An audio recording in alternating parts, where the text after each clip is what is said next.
Good morning, folks. Welcome back for another adventure. So believe it or not, somewhere about 20 years ago, this thing was driven into this shed and it was parked, and here it sits. So it's been idle for all of 20 years. I still don't remember where I bought this big red from, but I think I bought it between 1990, somewhere around 1996, probably about the same time I bought this house. This was my daily driver. I mean, I used to use this all the time, and my job changed and I was putting in 1,000,000 hours, so it's weird. It's like it got driven in here and it just sat, right? There was nothing in front of it. I mean, you could drive it right in and out. The keys are still in the ignition. Anyway, what I want to do is I want to revive this thing. And what we're going to do today is we're going to get it out of the shed. Hopefully it's not seized. And just kind of take a look. You might hear a bunch of squeals and bangs as I jump around because mice are launching themselves out of it. But I mean, literally, this thing, when it was driven in here, had a good battery. It started, it drove. I mean, everything. It was my daily runner or weekly. You know, when I needed a bike, it was my go-to bike. So probably what happened is when I got the 4-tracks, the 4x4, and I got that around 98, 99. So it was about 20 years ago this thing became idle. Anyway, let's drag it out and see what it looks like. Well, unfortunately, we got some bad news here. I did put air in that tire. It's cracked and it's pouring out of there. Bad news number one. Bad news number two, I tried to kick it over when it went part way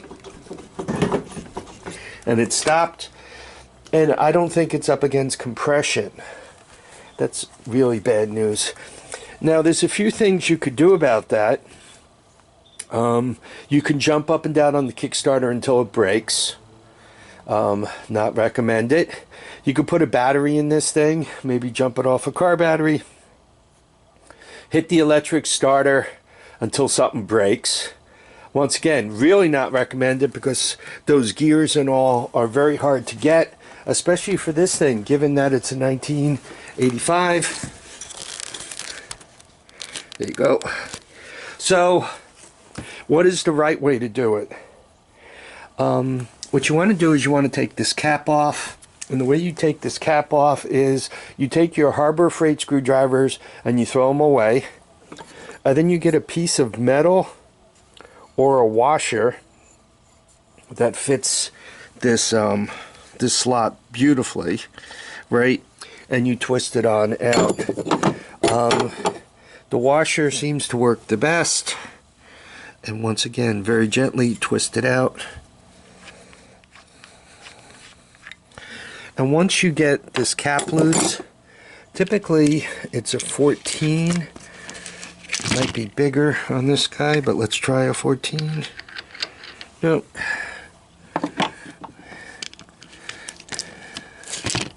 17. Yep. So you put that on there and you very gently walk it back and forth. You do not get to the full length of the arm and crank on it, because remember, one of your valves could be stuck open, and if you do that, you're going to bend the valve, possibly hurt the valve guide, damage the head. You know, the word screwed should come to mind. So be gentle. Work it forward, work it backwards.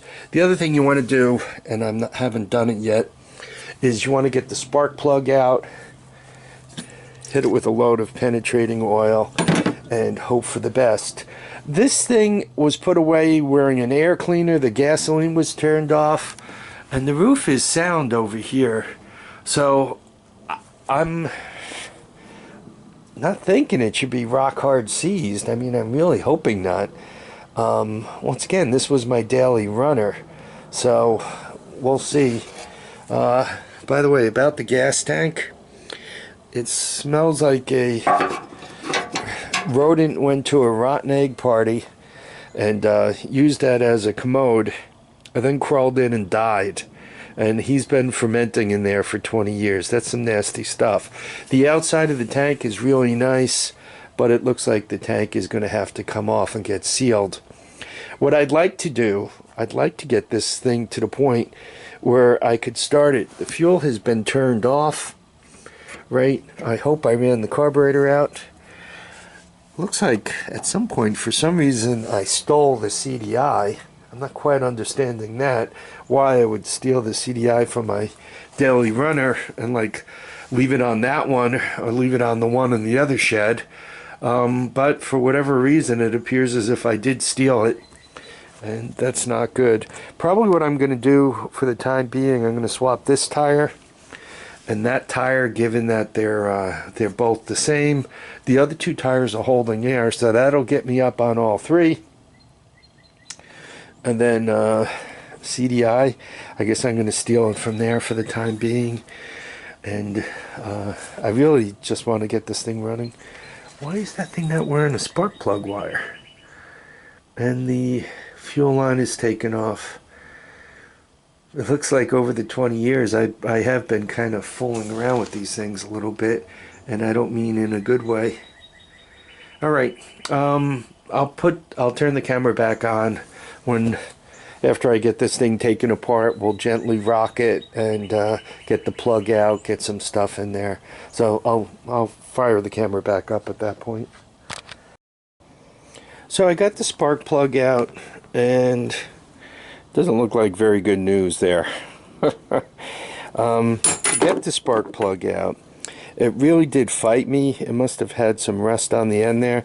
So I loosened it a quarter turn and I sprayed it with, you know, rust release penetrant, WD-40, by the way.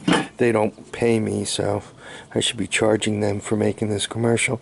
So anyway, quarter turn out, quarter turn back, a little more than a quarter turn, a little more than a quarter turn, spray it again, back and forth, back and forth. I did get it loose, obviously. By the way, and each time I tightened it all the way.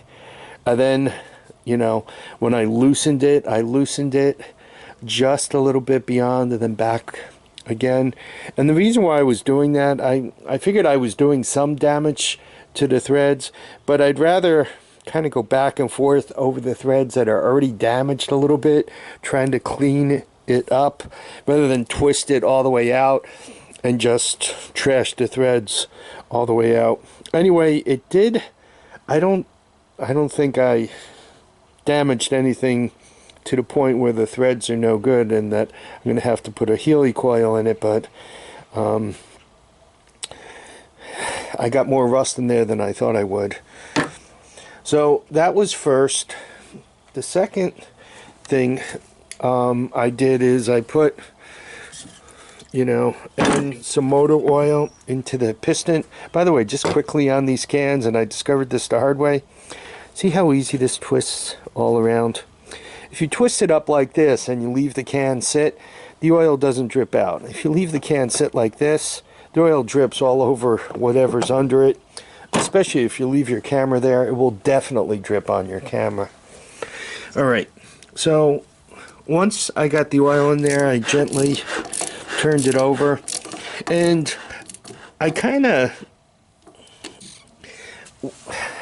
I'm going to say the valve was hard to push. It was hard to push it against the spring. That's what it felt like. So I backed it off and went the other way, and it kind of pushed up against the spring a little easier than back and forth. Anyway, right now I got it so, you know, I can completely turn it around, which is good. And then if you go back around to the Kickstarter, I got this nice hole here to fall into. This is a very awkward way to work on a machine. But So I got it turning. You have to realize, without the momentum of the engine turning around, if you got any kind of restriction, whether it's a little bit of rust or a stiff spring or whatever it is that you're fighting against, if you hit the starter gears are tiny, like smaller than this hose. So you got that little bit of soft metal pushing against whatever your obstruction is. When you get the whole thing turning around, you kind of have momentum around it. So each tooth is kind of doing a little bit of the work. But if you put it up against a dead stop and you hit the starter, once again you got that one tooth kind of up against the world.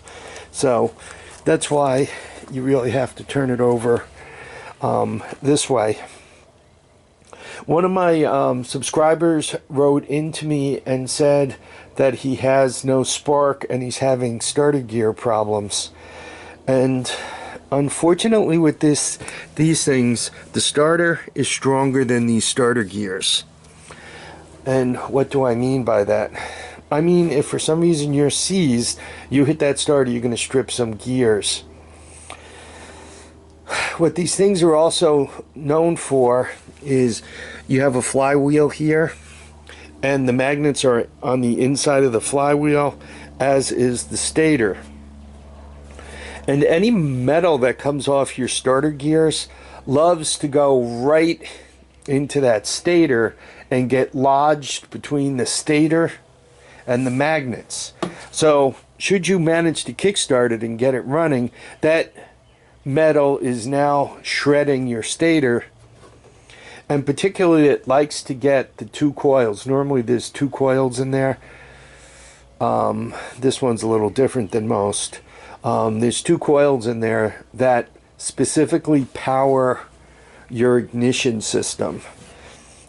If you shred up those coils, you lose your spark, right? Whether you short them, which could make the spark weaker because the more coils you take out of operation, the less voltage you get, or if you open them, then you have no current to drive, so you kind of get nothing. And there's a way of just, going through these wires here, particularly, I don't know, yeah, it looks like the blue one. The blue one goes to your pulse generator. So I guess coming from this side, make sure you get the side from coming from here. And I would just go with a 12 volt guy.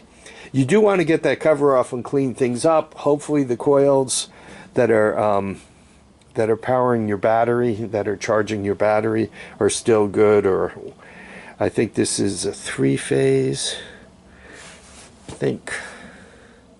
Anyway, I think it's a 3-phase. So if you have 2 out of 3, even 1 out of 3, you could come up with enough power to charge your battery enough to run your ignition system. Not your lights, but your ignition system. So, where am I with this? I gotta go get another plug. I think I'm gonna put the battery to it, check to see if I have spark. I'm going to pop the hose off, trickle some gas in there, see if we can't get this thing to fire up. Okay, tubers, I think I know why I got some corrosion in the motor. One of Musty One's pet mice came to visit. I have a few other things I got to get done, so I'm not going to be able to carry this to starting today. Obviously, I have to get the air filter off, get that all cleaned up. I hate mice and I hate mouse crap, and I hate everything about mice.